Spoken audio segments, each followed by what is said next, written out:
തെരഞ്ഞെടുപ്പിന് മാസങ്ങൾ മാത്രം അവശേഷിക്കവേ വിജയതന്ത്രങ്ങൾ മെനയുകയാണ് കോൺഗ്രസ് അധ്യക്ഷൻ രാഹുൽ ഗാന്ധി. തിരഞ്ഞെടുപ്പിലെ പൂർണ്ണ വിജയം ലക്ഷ്യമിട്ട് ഞെട്ടിക്കുന്ന വാഗ്ദാനങ്ങൾ പ്രഖ്യാപിക്കാൻ കോൺഗ്രസ് ഒരുങ്ങുന്നതെന്നാണ് ഇപ്പോൾ ലഭിക്കുന്ന റിപ്പോർട്ട്.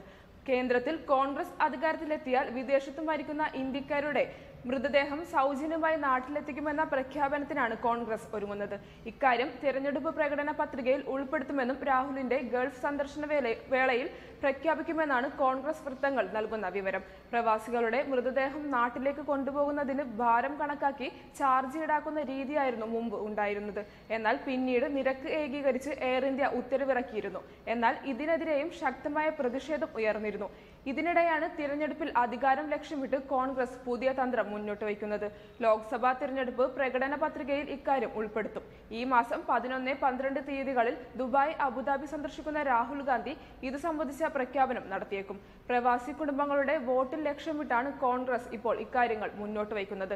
മരണശേഷവും പ്രവാസികളെ ചൂഷണം ചെയ്യുന്ന കേന്ദ്ര നിലപാട് അവസാനിപ്പിക്കണമെന്നാണ് കോൺഗ്രസ് മുന്നോട്ട് വയ്ക്കുന്ന ആവശ്യം. നിലവിൽ പാകിസ്ഥാൻ, ബംഗ്ലാദേശ് തുടങ്ങിയ രാജ്യങ്ങളിൽ മൃതദേഹങ്ങൾ സൗജന്യമായാണ് നാട്ടിലെത്തിക്കുന്നത്. കൂടുതൽ വാർത്തകളുമായി ഉടൻ തിരിച്ചെത്താം.